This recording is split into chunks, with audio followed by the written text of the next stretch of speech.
Now,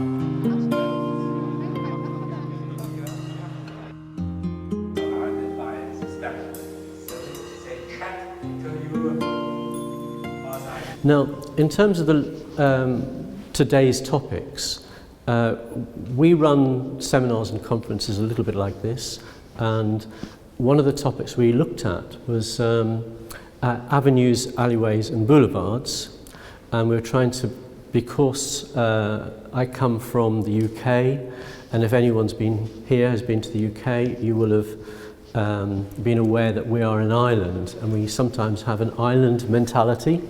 And we have a referendum, shamefully, about exactly that issue. And that's a kind of mental state as well as a kind of having practical implications. So it's important for us to consider, in the topic of trees and linear routes, alleyways and so on, what it means in different cultures, what it means in different landscapes. You have the pleasure of rolling flat countryside in Holland, and we have the pleasure of rolling countryside that changes every minute as you're driving or travelling through the landscape. And these landscapes are varied enormously in European context. And it's in these contexts that we have trees that are planted that link up towns and cities. So in our first conference on the topic, we brought together the heritage side of considering trees and alleyways and avenues and boulevards, what the cultural implications were, historic, how we came to have these features in our landscape all over Europe. So we involved people from Europe in that, as well as our nature conservation agencies. The second one was very much more to do with multidisciplinary exploration of how different disciplines deal with issues to do with trees. Engineers can see trees in engineering terms without knowing what trees are as living organisms. They are in fact, in some sense, street furniture. Such as, the forgiving roads is comparing a lamppost with a tree. There's no distinction as long as the tree is rigid. And that kind of driving of thinking comes from the siloed arrangements in our professional communications and conversations. And we have to admit that arboriculture is really a young profession and doesn't command the power of the legal profession, the medical profession, the engineering profession, and so on. But it's a growing profession, and it's growing in expertise and knowledge, and is having now at the early stages to communicate these issues and find relationships in a more inclusive way with architects and so on, and the designers that create the environments that trees eventually will be established. So that was our second conference, and I have to say we've got nothing much to show for it other than more conversation and more communication, and perhaps a little bit more respect of the potential for engaging more in the thinking at a planning and design stage. So let's take a step back for a moment. We are Jan asked me to kind of work with the idea of the concept of the linear forest, which is something I've been thinking about for a while. And what is this? Also, what is our relationship with trees that are linear? How does it come about? Is it just because we have roads and we want to put something in them? There must have been a point when people began to think of, I'm sorry, I'm going to go through this in a minute. People began to think of planting trees that were not just for their use, because our ancestors gained their livelihood from trees, and it was part of their subsistence and part of the use of all the materials. There are some cultures that are not engaged with pollarding in any sense at all, but all over southern Europe, pollarding is a fundamental activity, and it's still practiced. Those cultures that haven't had that experience or don't have these relics in their landscape have a problem connecting to what trees outside woodlands were involved in terms of produce. The other aspect of this is that agriculture and farming in general benefits from what farmers know is the amelioration of the weather and the creating kinder environments for animals, which makes them more productive if you aren't managing animals that are just incarcerated in factory environments. So trees are very important in natural environments for agricultural productivity. And this has been known for centuries, and we almost need to remind ourselves or relearn it, just as we've had to relearn what organics is. When it's what everybody did 150 years ago, we've created a new concept today. So I think that trees provide pleasure inherently, and there's something hardwired into us for that. So we need to find out and think why that is. In ecosystem terms, our ecology is managed in natural environments by disturbance. Diversity is created by disturbance, and the diversity that develops from those kinds of environments are led by fundamentally more powerful drivers that are natural. In this sense, the wild boar in a forest disturbs the ground and creates diversity of the flora. I'm afraid the slide is automated and I've not been able to slow it down, but I was imagining what happens in an ancient forest or in Africa where elephant troops are travelling in lines through the forest.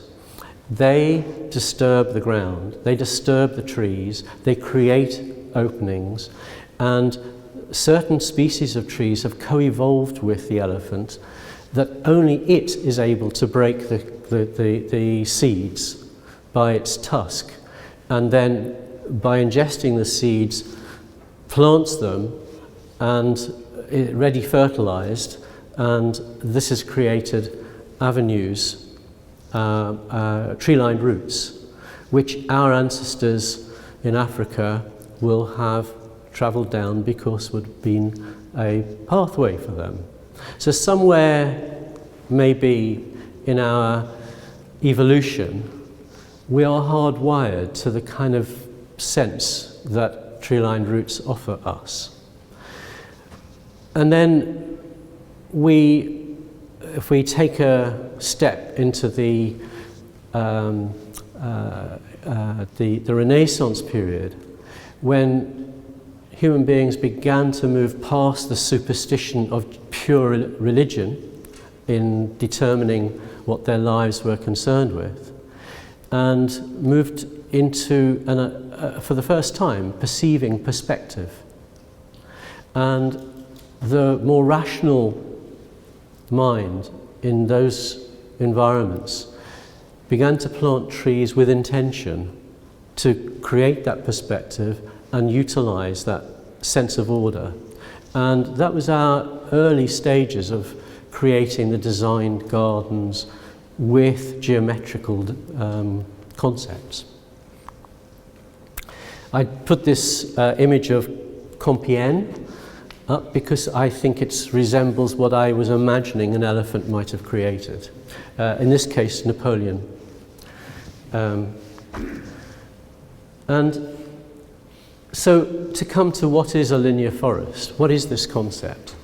Well, when we think about it, forestry is a very big profession. It's a science, if you like, scientific forestry, which really, I think, had its roots in Germany in the late 18th century, 19th century, early 19th century, which has influenced how we grow trees in a very rational and effectively managed sense of living organisms, the slow-growing tree. There are, if we look at the UN FAO, Food and Agriculture Organization's definitions of forestry, there are 800 definitions, including trees outside woodlands, trees for productivity, trees which include spaces, open spaces or continuous cover, and so on. And so I am proposing the linear forest as 801. And my opportunity today is to invite you to join with that concept. There will be dissenters, I'm sure. The FAO says that the 30% of terrestrial land cover is forest, but it is being destroyed and at a global level as we sit here today. And my feeling is that exploring these trees outside woodlands in new and different ways to see how they can connect landscapes is a great opportunity. So I invite you today to say whether you would like to vote for 801 definition. I'm stuck here. Oh, here we go. So, who likes the concept? The concept of the linear forest, if I can develop it further, is if you can imagine a digital map of the entire European landscape, or of the Dutch landscape, or the UK landscape, and imagine all the features in that would be terrestrial, and that would be built environments, urban, rural, water, and topographical, and so on. And then you imagine all those that are non-linear features of tree growth turned off. And what you're left with in your imagination is a connected landscape which follows roads, certainly, rivers and canals, that connects towns with one another, connects towns with the countryside, that actually links the length and breadth of the entire country. These are linking ecosystems and landscapes and habitats.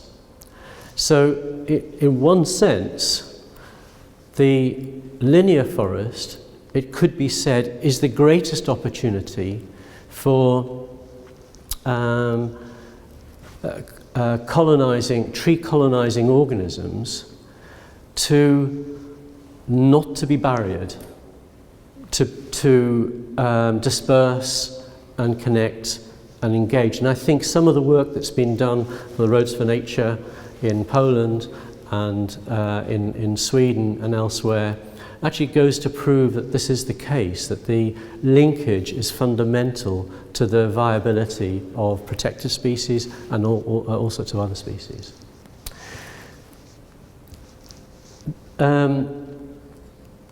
This interconnectedness is actually what's fundamental, because it means then, whereas at the moment railways roads and canals don't need necessarily to talk to one another about what they hold as a green infrastructure resource. But if we turn it the other way around and look at the value of what this resource is, we could begin to see a way in which these things can link in a different sort of way. So, the asset is underappreciated because we don't really recognize its existence. It would be possibly even more difficult for the engineering lobby to impose a zero risk concept on the highway system if these connectivities were made and if the siloed thinking beyond professions began to be broken down. So we need to actually find out what these relationships are in trees outside woodlands that connect up. And obviously we are describing avenues, alleyways and boulevards as well. These are included, and we will talk about this a little bit. But without including the roads, railways, rivers and canals and cycleways and footpaths, then we have we're only dealing with a very small part of what this connectivity is. So just a few examples. So is this an alleyway? Is it a tree-lined route? Is it an avenue? It depends on what your kind of lobby is, or whether you're a stakeholder in one or the other. Yes, we have hundreds and quite a few thousand kilometres of planted avenues to stately homes, and as you would have to schlosses and chateaus and so on. This is part of the European tradition, landscape tradition. And this one here at Kingston Lacey has 720 trees. It was originally 720 trees, now 500. But planted and a fixed date, and it's still there, and is actually there are campaigns to conserve the avenue. But they were quite definitely expressions of the access to special places being the designed built environment, historic houses today. Many of our ancient trees in the UK are far older than the historic houses, but they're not protected in the same way as the historic houses, and they are we understand, according to our national planning policy framework, ancient trees are irreplaceable.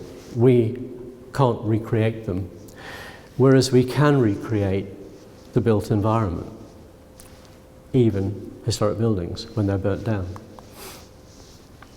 So boulevards we've spoken about a little bit. They are this interesting Kingsway one, the central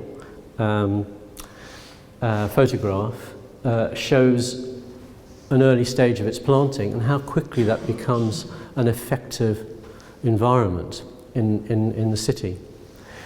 And we know about the Champs-Élysées, and the origins of boulevard, I understand, relate to bulwark and the concept of a barrier and walkways and so on.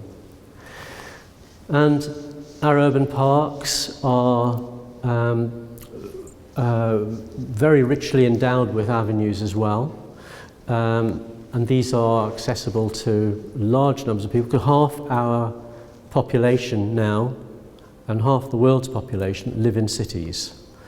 And so the concentration on urban forestry that we have in our profession is pretty fundamental to this level of interest and concern.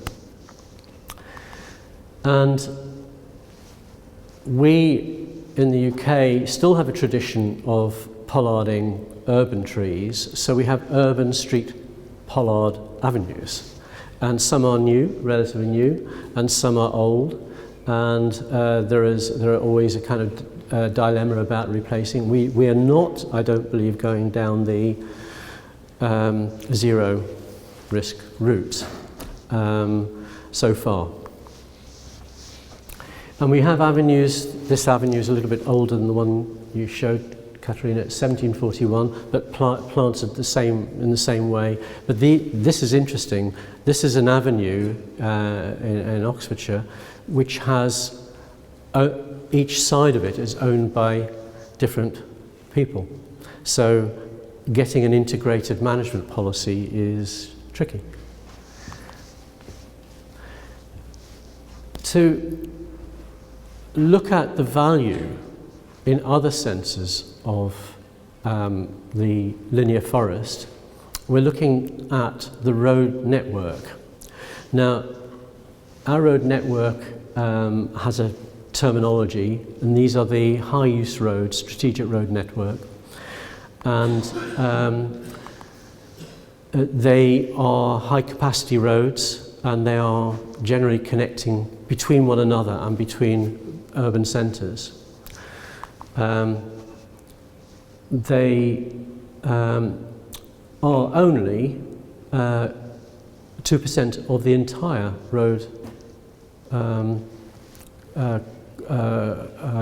network throughout the country. So the smaller roads are not included. Smaller roads are also included in tree line routes. So when we evaluate the strategic road network, we will know it's a very small proportion of the nation's asset.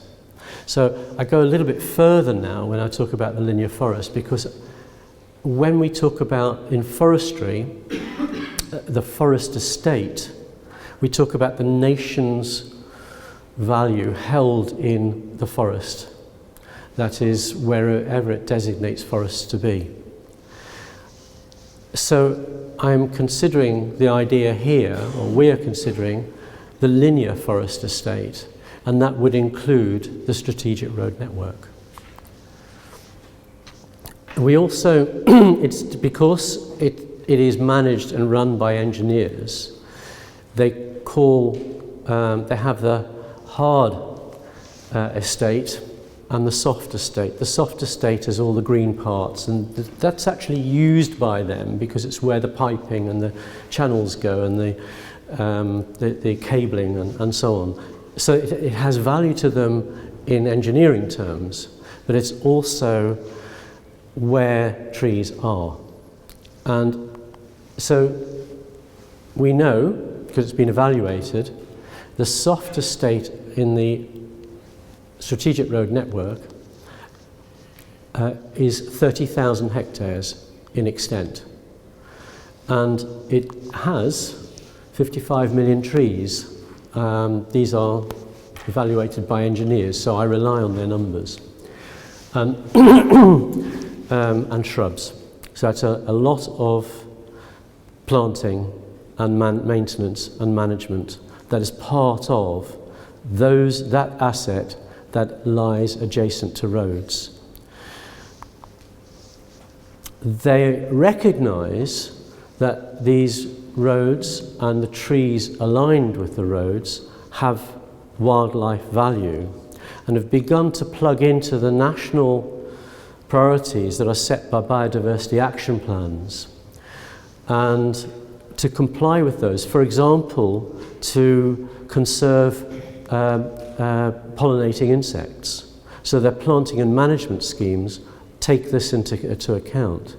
It does more than this. It actually recognises that if these are corridors that biodiversity and colonising insects and organisms and fauna, bird life and bats use, they need to be able to traverse from one side of a high-use road to the other, and are contemplating and have designed green bridges to enable the ecosystems on both sides of what are now separated by traffic to connect. I'll just go back a bit because as we see in these images, and as Katerina described, the driving experience is something which drivers would only understand in relation to trees if the trees cease to exist.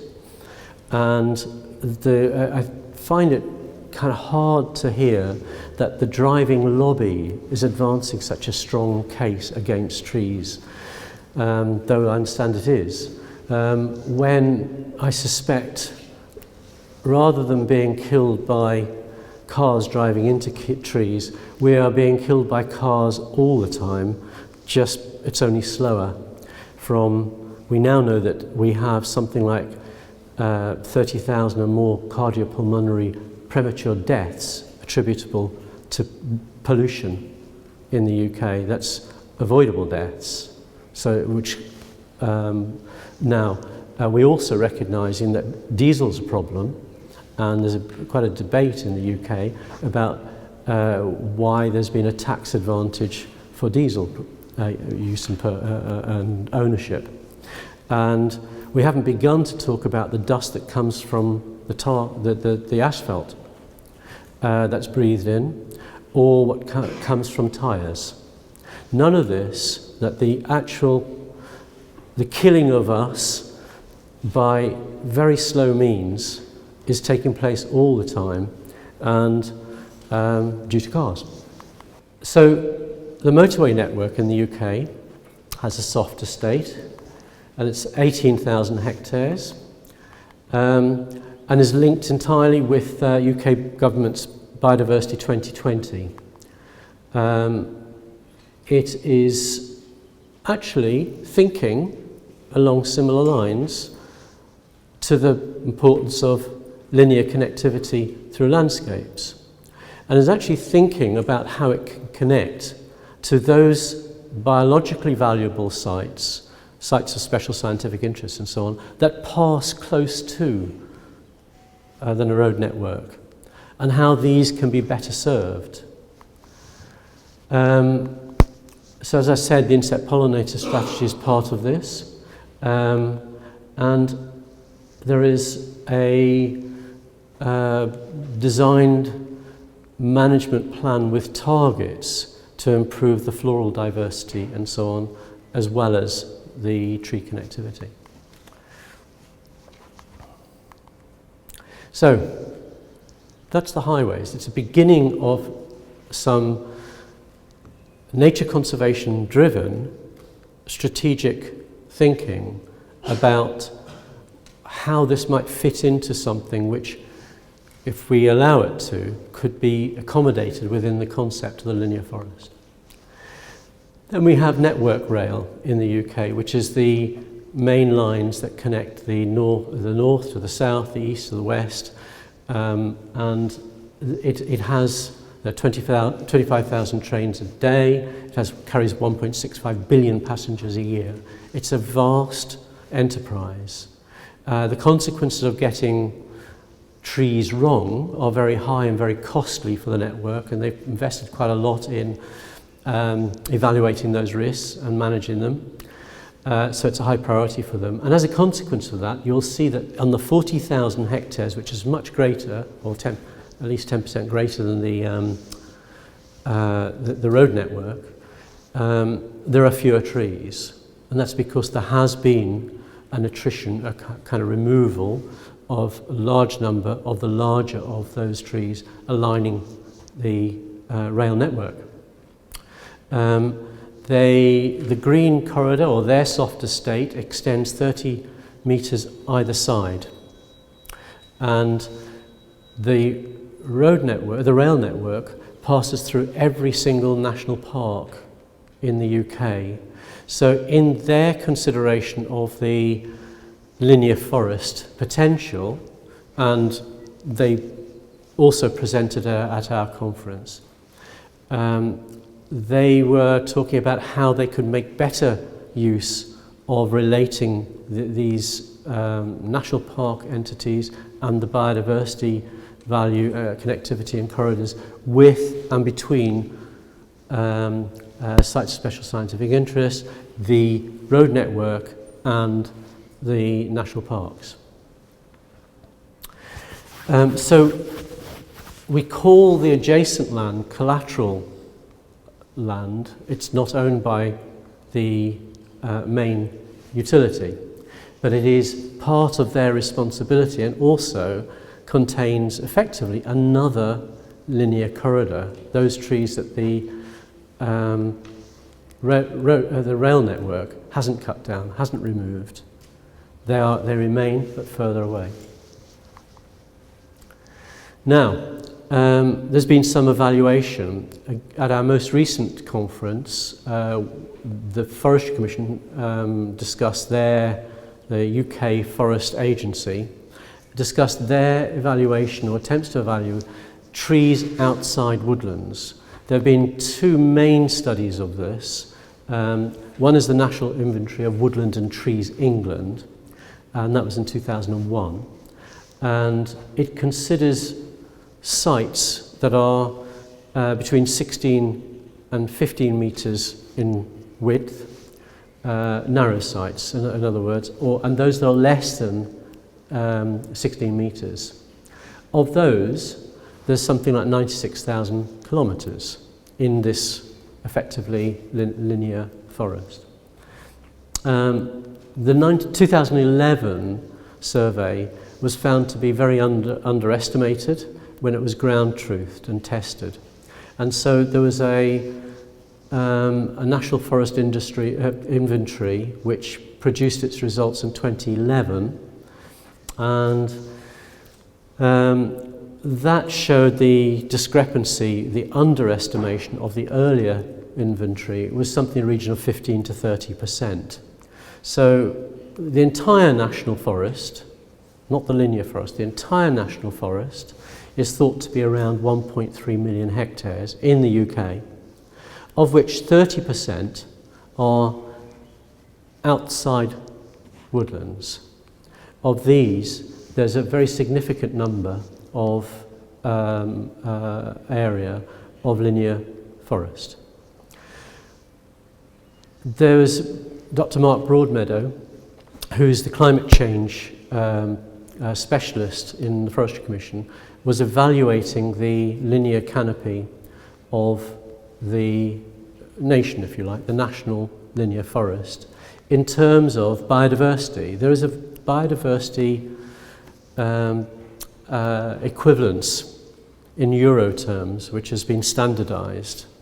Forgive me, but it's true, and there is one. And in the UK, this is equivalent to 40 euros per hectare per year. That's the ecosystem service benefits it provides, that biodiversity provides, to maintaining the health and well-being of the nation. So it's very much anthropocentrically evaluated, and it includes pollination and what that provides for agriculture and so on and so on.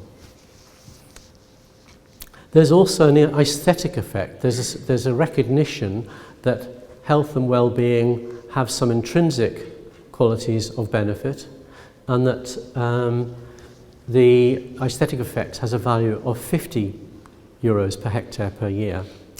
Put together, the total value is 40 million euros per year from the calculated linear forest benefits. If carbon is added into that in terms of carbon stock increase, by 1 tonne of carbon dioxide per hectare, the service value of that amounts to £33 million per annum. So in those terms, the linear forest has currency. I don't particularly like having to put value on nature in the way that we value commodities, because nature is far more complex than that, and we could end up in the same way be justified to put values on human beings as we're part of nature and so on. But nonetheless, this is the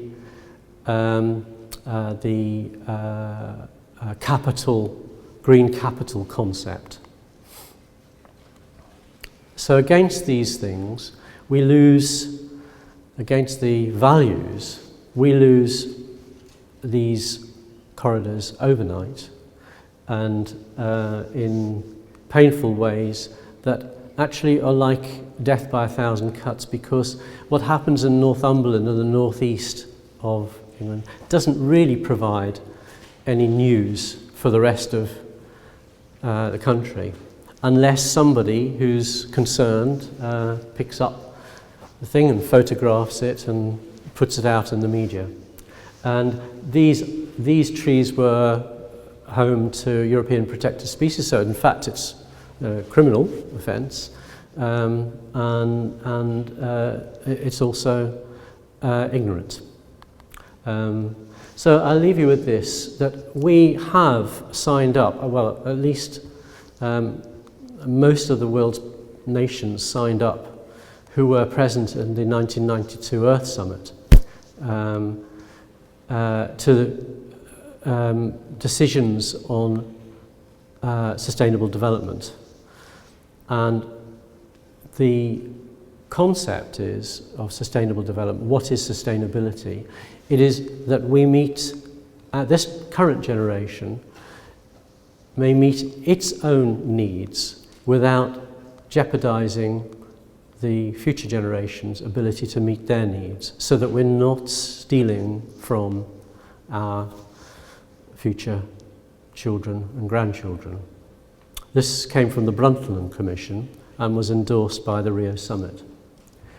And just to finalise that, the Rio Summit also raised the point of the precautionary principle, and it's a few years since the 1992 Rio Summit. There's been a 20-year review and there's been further reviews and so on, but it is argued that where there are threats of serious irreversible damage, lack of full science to nature and to the environment, that's the natural environment, lack of full scientific certainty shall not be a reason for postponing cost-effective measures to prevent environmental degradation. So we don't need full science. We don't need to prove everything. We can take action based on good judgment. So I will leave that there now, and hope we have some idea about the philosophy and concept of the linear forest.